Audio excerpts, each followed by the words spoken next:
প্রথম কথা হচ্ছে মাজার ভাঙা একটা ফৌজদারি অপরাধ এবং এই সরকার এই পর্যন্ত যে সকল ফৌজদারি অপরাধ সংগঠিত হয়েছে অপরাধীদের গ্রেফতার করেছে এবং বিচারের প্রক্রিয়া এনেছে এমন কোনো প্রমাণ আমাদের কাছে নাই। আমরা সরকারকে দাবি করছি, তাদেরকে পরিষ্কার ভাষায় বলছি, এটা সরকারের মারাত্মক দুর্বলতা। এই দুর্বলতার সুযোগে একের পর এক মাজার ভাঙা হয়েছে।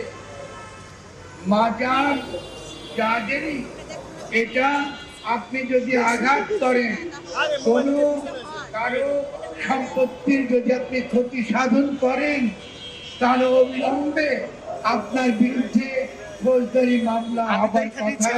স্থানীয় প্রশাসন এই ক্ষেত্রে যে ভূমিকা রেখেছে সেটা ন্যাক্কারজনক। আমরা এখনো পর্যন্ত এই ব্যাপারে পরিষ্কার কোনো একটা তারা কোনো ব্যবস্থা নিয়েছে আমাদের কাছে কোনো পরিষ্কার কোনো প্রমাণ নেই। 2 নম্বর, ধর্মীয় সম্প্রীতি রক্ষা করা এবং যার যার ধর্ম সেটা পালন করা এবং তাকে নিশ্চিত করার অধিকার নিশ্চিত করা রাষ্ট্রের দায়িত্ব। আমার ধর্ম আমার, আপনার ধর্ম আপনার। ফলে গণতন্ত্রের যে মূল কথা, যে প্রত্যেকের ধর্ম তারা তাদের নিজের মতো করে, তাদের যে আকীদা তাদের নিজের মতো তারা চর্চা করবেন এবং তাকে যেন তারা চর্চা করতে পারে তাকে নিশ্চিত করবার দায়িত্ব সরকারের। কিন্তু এই সরকার এই দায়িত্ব পালন করছে না এবং বারবারই এই যে মাজার জ্বালিয়ে দেওয়া হচ্ছে এবং অতিশয় বর্বর ভাবে একজন মৃত মানুষের লাশ কবর থেকে তুলে জ্বালিয়ে দেওয়া হচ্ছে। এর ফলে ডক্টর ইউনূসের আন্তর্জাতিক ভাবমূর্তি যেভাবে ক্ষুণ্ণ হয়েছে, আমি জানি না তিনি এটা পরিষ্কার বুঝতে পারছেন কিনা।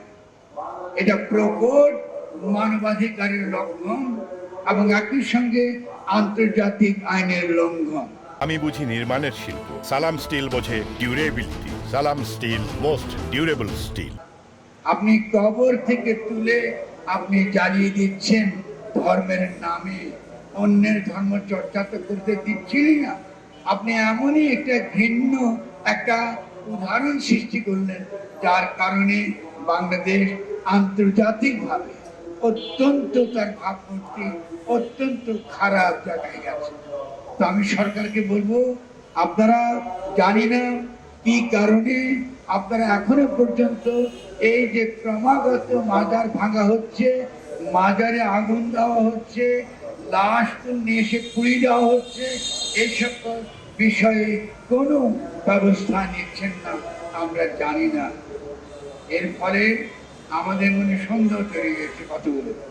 প্রথম সন্দেহ হচ্ছে এই যে ইসলামকে ধর্ম হিসেবে আন্তর্জাতিকভাবে হেয় করা, যে ইহুদিবাদী এবং হিন্দুত্ববাদী যে প্রকল্প, সেই প্রকল্প বাস্তবায়নের ক্ষেত্রে এই সরকারের নীরব সায় আছে। এখন এটা কেন একটা ইহুদিবাদী প্রকল্প? কারণ সবসময় প্রমাণ করা হয়েছে আন্তর্জাতিকভাবে যে ইসলাম অত্যন্ত ঘৃণ্য একটি ধর্ম এবং যারা মুসলমান এদেরকে গাজায়, এদেরকে প্যালেস্টাইনে, এদেরকে সিরিয়ায়, এদেরকে লিবিয়ায় যেখানে পাওয়া যায় সেখানে বোমা মেরে সবার সামনে টেলিভিশনে দেখিয়ে হত্যা করা যায়, হত্যা করা যায়।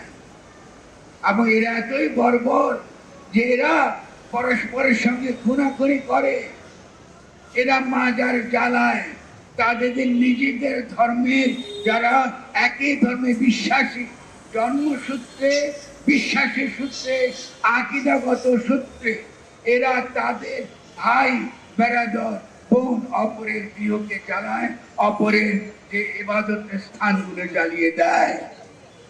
এই প্রচারণা যারা করে এদেরকে আমরা বলি ইহুদিবাদী।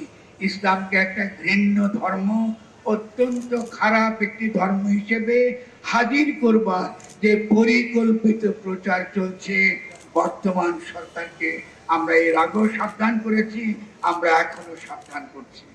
আমরা জানি সায় দিচ্ছেন কিনা। যদি আপনারা সায় দিয়ে থাকেন তবে এর যেই কুফল আন্তর্জাতিক ক্ষেত্রে আপনারা পাবেন, এই কুফল এটা আপনারাই পাবেন। এর জন্য আমাদের কিছুই করতে হবে না। আমরা অত্যন্ত নিরীহ,